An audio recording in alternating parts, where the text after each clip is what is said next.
Mas, apakah Adam itu ruh dan Hawa itu jasad? Jawabannya sesuai dengan sudut pandangnya.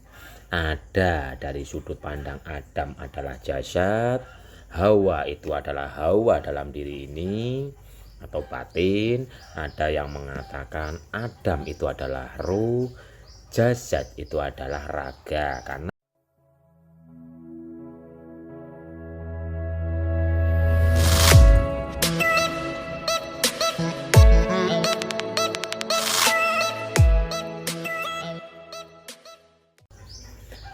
Mas, apakah Adam itu ruh dan Hawa itu jasad? Jawabannya sesuai dengan sudut pandangnya. Ada dari sudut pandang Adam adalah jasad, Hawa itu adalah Hawa dalam diri ini atau batin. Ada yang mengatakan Adam itu adalah ruh, jasad itu adalah raga. Karena raga kita itu adalah wanita gitu loh. Raga ini adalah wanita, sedangkan pria itu adalah ruh. Kan tadi Adam apa ruh, Hawa jasad itu kan. Berarti ini sudut pandangnya dari yang raga adalah wanita, laki-laki adalah ruh gitu. Makanya Romo roh kang utama biyung bisa nyengkuyung. Berarti yang mengatakan Adam adalah ruh, Hawa adalah jasad itu dari sudut pandang hakikat wanita. Hawa kan wanita, Hawa itu wanita. Apakah jasad? Ya betul kalau sudut pandangnya dari situ Bapak Ibu. Jadi Hawa adalah raga, Adam adalah ruh.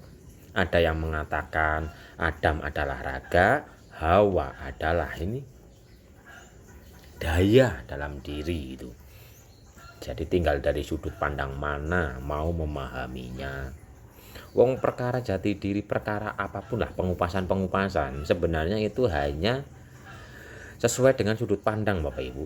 Makanya di saat kita belajar tentang sudut pandang, pahami dulu dari berbagai macam sudut pandang biar tidak stagnan meyakini hanya ini gitu loh. Sedangkan sudut pandang korek seperti ini, ada yang mengatakan korek itu ada tulisan SNI-nya kalau melihat dari sini. Lah yang melihat dari sini, tek, dibalik ada tulisan tokai, lebar panjang.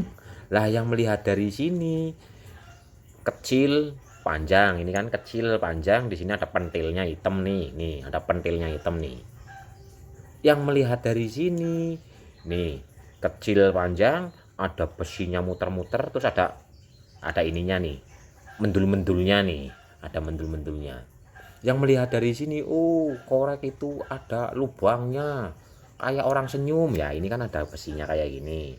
Yang dari sini, ada tulisan apa itu? Ya ini kalau masalah sudut pandang Bapak Ibu. Jadi kalau masalah sudut pandang itu jangan hanya melihat dari sisi satu saja. Jangan melihat dari satu sisi saja, tapi lihat dari segala sudut pandang. Biar apa sih? Biar nanti bisa memaklumi. Kalau kita melihat dari sudut pandang satu saja, itu malah bukan memaklumi Bapak Ibu, tapi malah jadi orang keras. Orang keras. Intinya gini, yang benar itu yang dari sini yang ada tulisan tokai itu. Menyalahkan yang di sini. Lah yang benar yang mana? Semuanya benar sesuai dengan sudut pandangnya. Tidak beda dengan kajian-kajian. Makanya jangan mudah jangan mudah satu langsung menghakimi, satu langsung mengklaim dan sebagainya. Pelajari dulu, lihat dulu dari segala sudut pandang, biar muncul yang namanya pemakluman. Kan jadi berarti dia itu melihat dari sisi sininya karena ada tulisan SNI umpama. Dia melihat dari sisi sininya karena melihat ada tokai. Dia melihat dari sininya kecil panjang ada pentilnya ini. Dia melihat dari sininya ada mendul-mendulnya ini yang buat ngegas ini loh. Akhirnya apa? Jadi memaklumi Bapak Ibu. Jadi memaklumi, enggak malah menyalahkan ini, menyalahkan itu, enggak mudah bereaksi. Enggak mudah bereaksi. Jadi yang dipertanyakan tadi, apakah Adam adalah ruh, Hawa adalah raga? Ya betul kalau dari sudut pandang itu tadi. Hawa adalah wanita. Wanita hakikatnya adalah raga. Adam itu nggak ada. Sejatinya nggak ada. Kan ada tapi nggak ada. Roh ini kan ada. Tapi wujudnya kayak apa kan nggak ada. Loh, itu Adam. Adam adalah roh. Ya tinggal dari mana lah sudut pandangnya mau memahaminya. Tapi syukur-syukur jangan hanya mengetahui dari konon katanya. Udah bersihkan saja hatinya, murnikan jiwa raganya. Nanti Bapak Ibu akan memahami sendiri kok dari sudut pandang Bapak Ibu sendiri. Dan mendengarkan sudut pandang dari orang lain. Kalau Bapak Ibu sibuk untuk pemurnian jiwa raga, Bapak Ibu itu akan mudah memaklumi, hanya menjadi penyaksi bukan penghakim, bukan tidak mudah reaksi dalam pikirannya. Intinya apa sih? Kesejatian, pencerahan itu muncul dari dalam diri Bapak Ibu sendiri, dari dada Bapak Ibu sendiri, asal Bapak Ibu membersihkan mendung-mendung yang menutupi matahari sejati. Nanti dengan sendirinya tersinari, terpahamkan dari dalam diri. Soalnya kalau Bapak Ibu hanya tahu dari cerita orang lain, rasa Bapak Ibu tidak ada perubahan kok. Rasa Bapak Ibu tidak ada perubahan.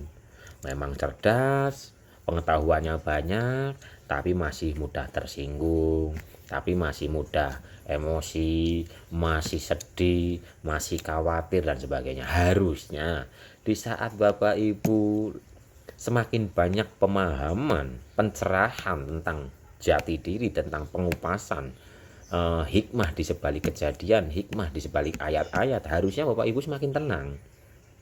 Harusnya kalau pencerahan itu munculnya dari dalam diri. Jadi sini semakin cerdas, sini semakin banyak pengetahuan ilahi, sininya kan semakin tenang Bapak Ibu. Tapi kalau Bapak Ibu hanya mengakses dari luar, sininya kan nggak dibersihkan, karena langsung didengarkan dari luar, sehingga sininya nggak menembus ke sini. Ya kalau umpama sini sudah penuh, ya ayo dipraktekkan, rutin praktek biar ilmunya itu terhubung dengan laku. Ngilmu ketuku kanthi laku. Udah intinya bersih-bersih saja. Cerita yang didongengkan seakan mengalami, ya malah jadi ya itu tadi lah. Kalau Bapak Ibu sering mendengarkan kisah ini kisah itu, nanti waktu pemurnian jiwa raga kadang-kadang kisahnya muncul kok. Jadi Bapak Ibu kesadarannya masuk ke dalam ingatan, masuk ke dalam cerita yang pernah Bapak Ibu dengar. Karena cerita apapun yang pernah Bapak Ibu dengar itu terekam di alam bawah sadar, tersimpan. Sehingga meditasi, zikir, nafas, pengalaman mantep-mantep Bapak Ibu, tapi kenapa emosian, tapi kenapa masih sedih? Berarti pengalamannya itu, pengalaman rohaninya itu, pengalaman alam bawah sadarnya itu adalah Bapak Ibu mengalami dalam memori cerita, mengalami dalam memori yang pernah Bapak Ibu download dari luar. Karena yang benar-benar mengalami pengalaman kerohanian yang di alam bawah sadar, yang murni, itu rasa dalam alam nyatanya itu ada perubahan Bapak Ibu. Semakin tenang, semakin sabar, semakin lembut, penuh welas asih, dan sebagainya. Jadi udah di surat Al-Qiyamah itu ayat 19 kalau nggak salah, di dalam dada itu nanti akan dijelaskan ketika mendungnya sudah hilang. Bersihkan saja, bukan untuk pembersihan hati, pemurnian jiwa raga. Nanti paham-paham sendirilah.